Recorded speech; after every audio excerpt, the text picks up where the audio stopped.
You're listening to the Around the Lens podcast, the home of high-quality, roundtable, visual journalism discussion about the news, topics, and gear related to our career field. Now, here's the host of our show, David J. Murphy. Hello and welcome to Around the Lens, episode 204. I'm your host, David J. Murphy, with my co-hosts, as always, Travis Keys and Evelyn Hochstein. Hello, co-hosts. How are you doing tonight? What's going on today? Good. Hey, everybody. We're good. Glad to join you here. Travis, it looks like you changed your backdrop. I know, isn't it wonderful? This is my new house. I hope it's very beautiful. I hand drew all of it myself. No, I'm actually in Nassau, Bahamas now. I was shooting here for the last week, but flying back to New York tonight and back to wonderful weather. Hopefully. Probably not. Yeah. Not compared to the Bahamas, Not that's at all. for sure. No. All right. Well, are you enjoying yourself down there? Having a chance to take a little time off from the work and enjoy yourself a little bit, or is it everything? I've been down here for like 5 days, and I only really shot 2 days. I mean, they pushed me on those 2 days, but it was fabulous. I couldn't complain. If I get to do this every day of my life, I'm a happy man. How do you work Nice. 5 days and 2 days shooting? Give us some pointers. 5 days of free time, 2 days. When you have a really good person that hires you, they negotiate amazing things. The hotel rooms, the food. I mean, I literally feel like I'm not working. I'm the guest. I've been treated so well. It's been really, really, really wonderful. Nice. Can you reveal your client, or is that too much? Yeah. That one I can't. Will we see any sort of behind-the-scenes videos from anything you're doing down there? Well, if you follow me on Instagram and Facebook, you can usually figure out some stuff because there's definitely stories and pictures that sneak into that. So, yeah, I definitely throw stuff into there. Great, exciting stuff. Awesome. Well, best job in the world right there. Getting the Not bad. When I work with a lot of brands, companies, and celebrities, sometimes you just can't show those pictures. Right. Okay. They get to use them. And Evelyn, which tropical paradise are you calling us from this week? The cold and wet tropical paradise of Washington, D.C., but always paradise to me. So, yeah, I'm back home. I'm sorry I couldn't connect with you guys last week. I did try from South Carolina, but it was just... I like the whole idea of remote reporter out in the field. See if we can make that work. It was awesome. It was really fun. It was a great spot. It was really fun to be on the trail with Mayor Pete. I hadn't really done that before. And but, yeah, we were in a town called Round O, South Carolina, and no network. But glad to be back this week. Yeah. Well, you gave it an admirable try, and we appreciate that. So thank you. And glad to have you here in D.C. where, decent internet connection, and we can talk to each other and see each other. That's very important. And as we've said, the last few weeks, it's a real dry spell out there in D.C. I mean, just really nothing to cover, right? Slow news, no news, right? Yeah. There is absolutely nothing to cover. Ironically, I have hardly been here covering it. I was, So I've missed all of the dry spell, I guess, in DC. So thank you for me as a freelancer. There you go. Indeed. Are you going to be getting back on the Hill and doing any other documentation now that things are kind of going back into full swing? Probably not. Not really my focus. Maybe out of curiosity, but no. I mean, I do like the outsides. I did Jane Fonda and the Fire Drill Friday protest on Friday, and that was really just a hoot and fun and interesting and inspiring. But no, I don't have any specific impeachment plans, but you never know. Okay, great. I would say go to probably one of these local Washington area bars on the day that perhaps decisions get made, and I'm sure you'll get some interesting shots. That would be my. And so DC people, oh my gosh, it's like go find a bar and get reaction shots, and it's often a challenge, but I do it a lot. So yeah, I'll be there. Yeah. Indeed. All right, well, let's introduce our guest this week, Elizabeth Herman. Please tell the audience about yourself. Thank you so much for having me on. It's great to be here with you guys. I am a freelance photojournalist. I'm based in New York City. I'm also a PhD candidate in political science. I'm working on my degree at UC Berkeley, but I'm remote while I'm working on my dissertation and freelancing out here. I've been freelancing for about 9 years and have worked a lot on a range of things, mostly focusing on portraiture and reportage, often looking at issues of gender and issues of identity, looking at sort of political dynamics and how history is written and remembered and why. So that's kind of like, if you had to run a through line through all of my work, even if it seems very disparate, that's sort of the thing that connects it in my mind. But yeah, so I've most recently worked on this project that just came out as a book back in October on the women of the 116th Congress that was originally ran as a special section in the New York Times. And I know we'll get more into that later, so I can save that for later.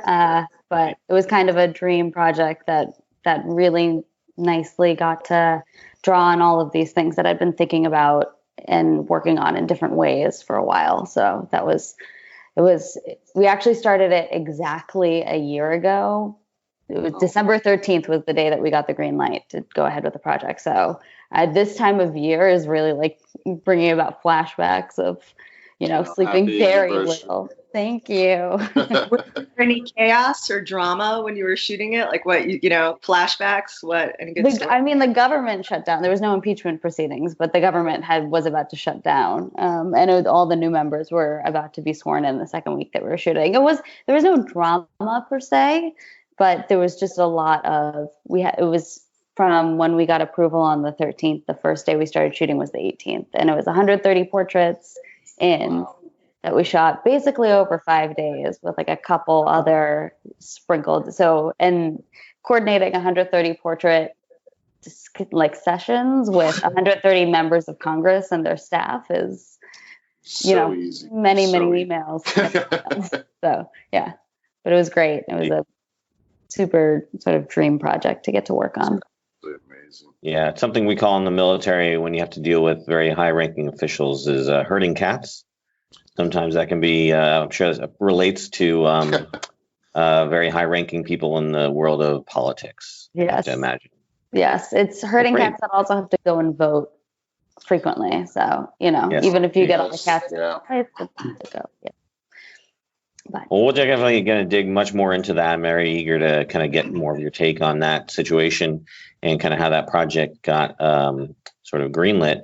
But before that, we have to do a little bit of housekeeping. First and foremost, if you're listening to us and you're wondering why we look different or why we sound different, please know that I'm experiencing some technical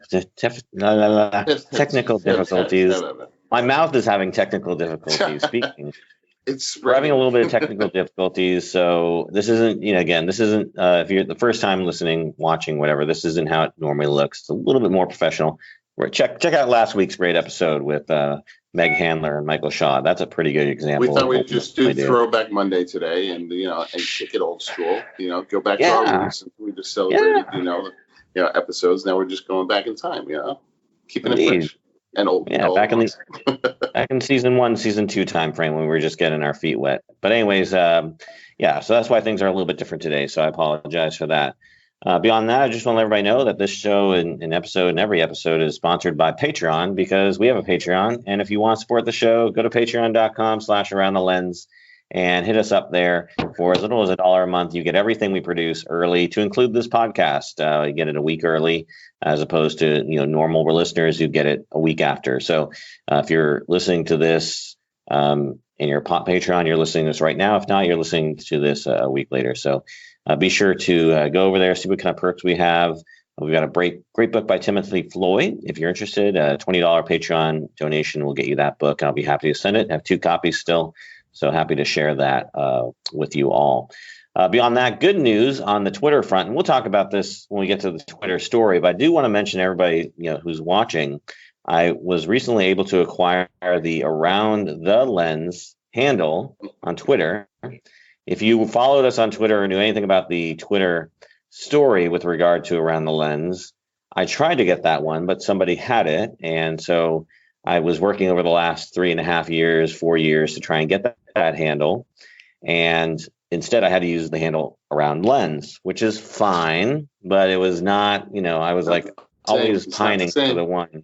No. And it's like, it wasn't even like if the guy was using it and like they had a fully fledged Twitter account that was active and engaged, I've been like, okay, well, too late. That was my miss. I should have real. talked this. I can't get TravisKeys.com. Someone owns it, and it's like the last 8 years. It's been one picture. They haven't done anything with it. It's a picture of their newborn infant. So I had to go Travis W. Keys, and one day I'm going to own that sucker back. Just find out when it expires, and then it's already expired. Again, I think it's on an auto renew or something like that. I think the next one's in a year or something like that. That's the worst when it's like he's not doing anything with it. Right. When they're not doing anything with it, it's like that's 10 times worse than if they're actually doing something with it. Because it's like, I know your kid's grown up. So please put a new picture. Exactly. Come on. You're probably like their biggest fan because you go to the website all the time. Exactly. It's like, we get getting 3 hits a year. Indeed. We keep this going. Yeah. So, anyways, at Around the Lens is the Twitter handle that we're using now. So if you followed us on Twitter before, I'm no longer going to be updating at Around Lens. Please follow at Around the Lens, and you'll stay up to date on everything that we post on Twitter. So that's it for housekeeping. Let's go into the topics of this week. So we're nearing the end of the year, right? And so I'm archiving my content. I'm backing up my content. I'm looking at my file structure. I'm thinking about all the photos I shot over the year. I'm kicking myself for not doing my due diligence in terms of file naming conventions and captioning and keywording and all the stuff that you should be doing with your photo archive. Even with your personal archive, I think you need to be doing that kind of stuff because it makes it that much easier to like look through and stuff. When I'm trying to find, photos or videos from my son's past birthdays, over the last 5 years, because he just turned 5 on December 1st. And so I'm making a little video. So I was like searching through stuff and I can find it eventually. But if I had it like a good system in place with good keywords and good spell, captions or whatever, or something, I think I could have found it a little bit faster. But I want to throw it to you all and see kind of how you archive your stuff. Some of you, again, you work commercial work, you work freelance work, you work personal work. I would say probably that all of you do more professional photography than I do on a regular basis. So how do you archive your stuff and how does that differ from your personal work to your professional work?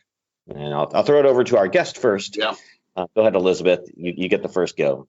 Sure. I mean, I've had a system in place since 2015, I think, which maybe means that I need to update it, but it's been working so far. I do the year folder, months folder, day folder, and I do it manually just in case like a shoot went past midnight, I want to keep it all in the same folder. And I do the same thing for my personal work.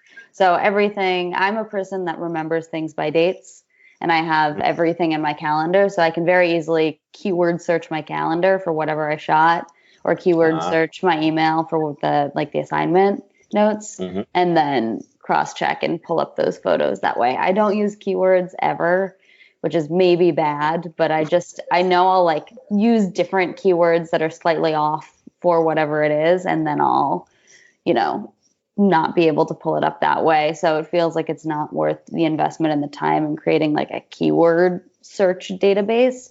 But what I do use is I keep everything in Lightroom from assignments with all the captions. So I can go back and if I'm putting together a new edit or I need something for my website or I'm submitting something to a contest, I can go there and create a new edit and all the metadata is in there. So I make sure that I keep all the caption information and all the sort of final takes from anything that I've shot set up in Lightroom so that I can always go back. And whether it's last year or, 4 years ago, I can still pull out those files. And I also have then for all of my final edits that I submitted to whatever client or publication I worked with, I have sort of a separate folder that has subfolders by publication so I can get to those quickly. So it's very convoluted. It works for me. I don't know how you'd replicate it, but I love it and it is helpful and I know what I need to back up when it needs to be backed up. So you said you use Lightroom. So you're having a multi-year archive or catalog with everything you've shot over the last 4 years. Is that pretty much how you're structured? Yeah, at some point my Lightroom crashed and I decided to just sort of start fresh again so I could be more organized. So anything before 2015 isn't in this Lightroom, but I have it saved on other drives. But yes, I have the whole workflow system is like I import, I create those folders. I preview things in Bridge. I make my selection, then I bring the things that I want to edit into Lightroom. So Because I have heard Lightroom gets bogged down once you put like a whole lot of content in it. I don't use Lightroom. That's just things I've heard, that it slows down the more you put in. And so people have had philosophies about how you sort of archive in Lightroom. So they might create like a catalog per shoot or a catalog per year. Do you do something like that? Or is it, again, like say you've just been doing since 2015 and on? I have the pre-2015 catalog saved on an old drive, and then maybe with 2020 I will archive this catalog. And the only thing is that I've been using things that are in this catalog quite a bit. So as soon as sort of like I'm no longer referencing old projects, I think that I'll put this one away. But so far I've still been referencing it a bunch. Yeah. Or maybe I'll migrate over those things that I'm referencing, or whatever the case might be.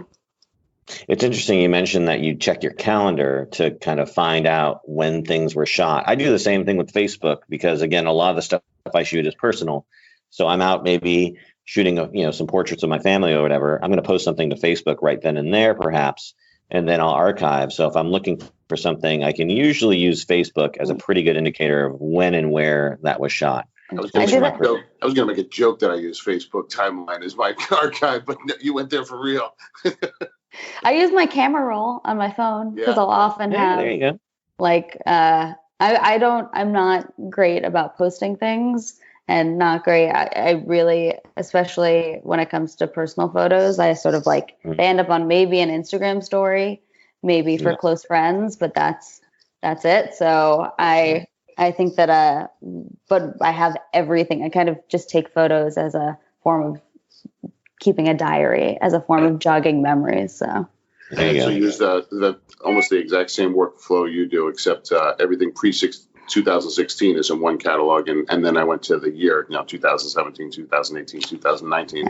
But and then I instead of using I also, everything I've ever shot is somewhere entered on my Google Calendar, so I can trace back to who I shot when so I'll have a name. So all my photo shoots are who the name was, or who the event was, or who the subject or topic or the person hiring me was. So I track it by names and stuff like that. And it's all dated and all stuff like that. Yeah.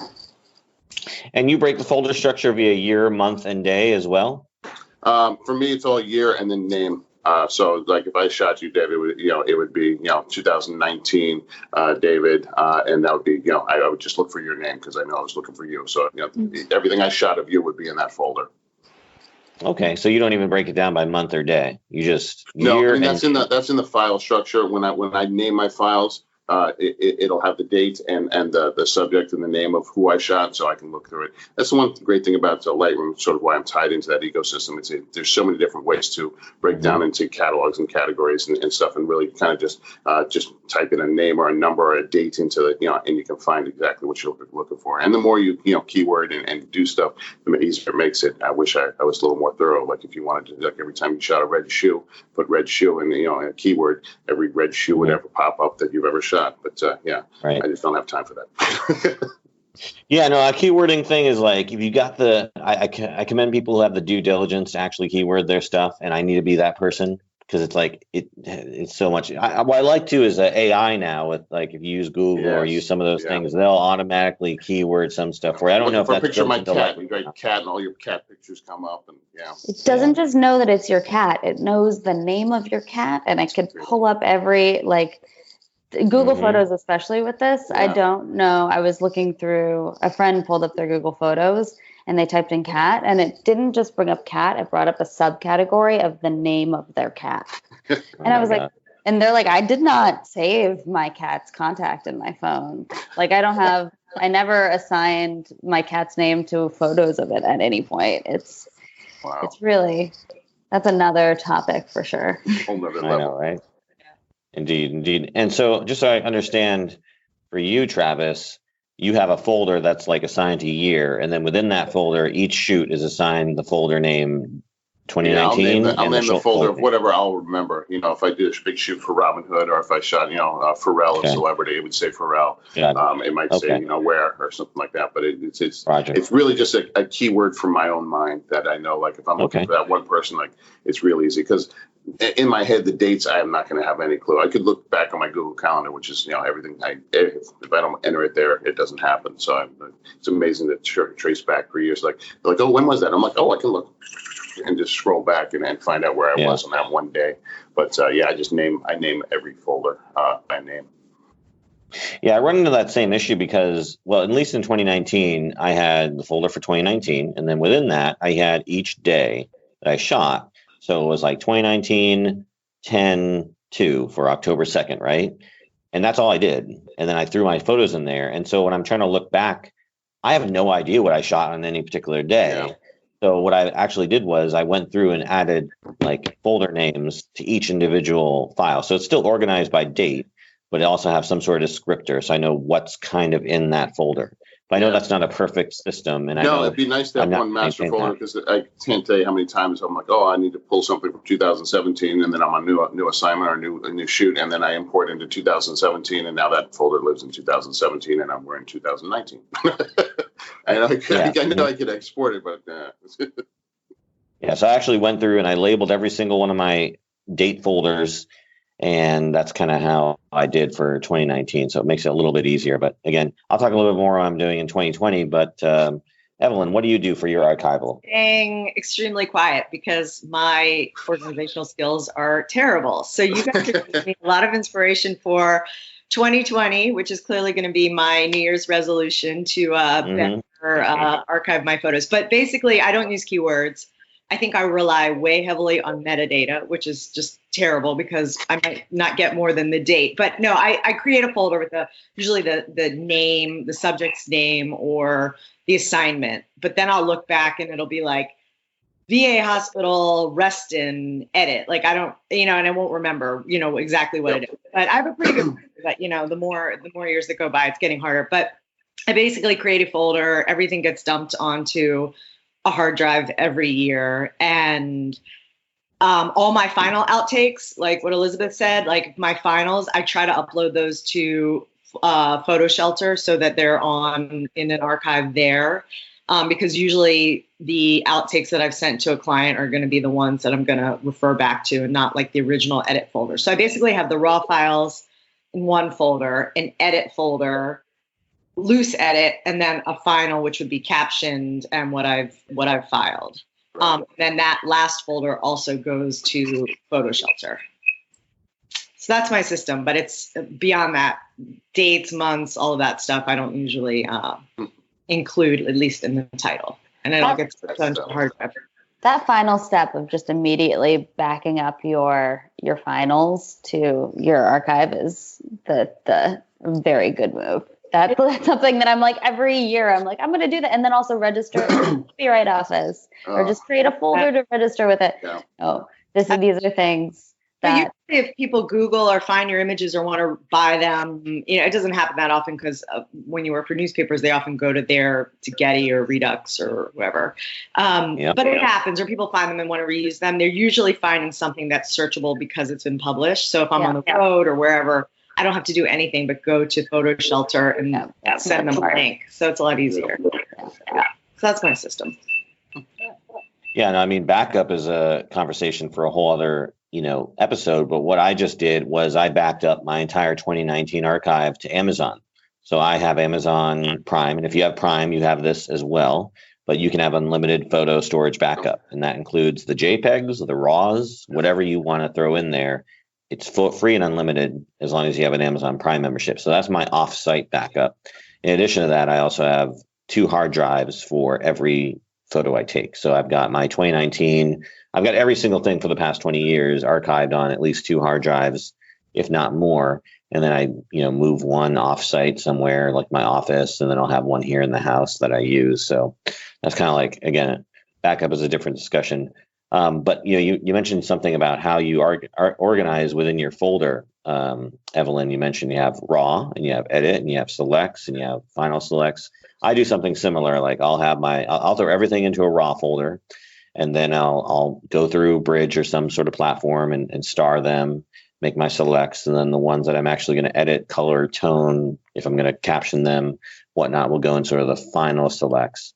What I was thinking about doing for 2020 was actually taking all my final selects and copying them into like a 2020 best of folder, right? So I'm not having to dig into the dates to get into something. Now, I know you can do this in Lightroom. You can create an album, right, of like your best work if you want to, or for instance, I think you mentioned, Elizabeth, you have your different publications and whatnot that you publish throughout the year. So that's, I think, a good way to kind of, as a sort of a reference tool, you can be like, oh yeah, look at that, shot I did. Because I noticed that like even on sort of the free browsers, for instance, I was looking at like what Windows offers, right?